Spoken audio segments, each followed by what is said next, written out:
ও ইনকলাব মঞ্চের মুখপাত্র শরীফ ওসমান হাদী আর আমাদের মাঝে নেই। ইন্না লিল্লাহি ওয়া ইন্না ইলাইহি রাজিউন। কিছুক্ষণ আগে সিঙ্গাপুরের পররাষ্ট্রমন্ত্রী ভিভিয়ান বালাকৃষ্ণন আমাকে টেলিফোনে এই হৃদয় বিদারক সংবাদটি জানিয়েছেন। ফেসিবাদ ও আধিপত্যবাদ বিরোধী সংগ্রামের এই অমর সৈনিককে মহান রব্বুল আলামিন শহীদ হিসেবে কবুল করুন, এই দোয়া করি। আমরা সবাই মিলে এই দোয়া করি। শরীফ ওসমান হাদীর এই অকাল মৃত্যুতে আমি গভীর শোক ও দুঃখ প্রকাশ করছি।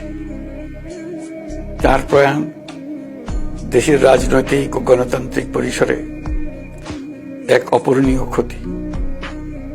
আমি তার রুহের মাগফিরাত কামনা করছি এবং শোক সন্তপ্ত স্ত্রী, পরিবারের সদস্যবৃন্দ, স্বজন ও সহকর্মীদের প্রতি গভীর সমবেদনা জানাচ্ছি। শহীদ ওসমান হাদীর স্ত্রী ও একমাত্র সন্তানের দায়িত্ব সরকার গ্রহণ করবে। শহীদ শরীফ ওসমান হাদীর অকাল মৃত্যুতে আগামী শনিবার একদিনের রাষ্ট্রীয় শোক ঘোষণা করছি।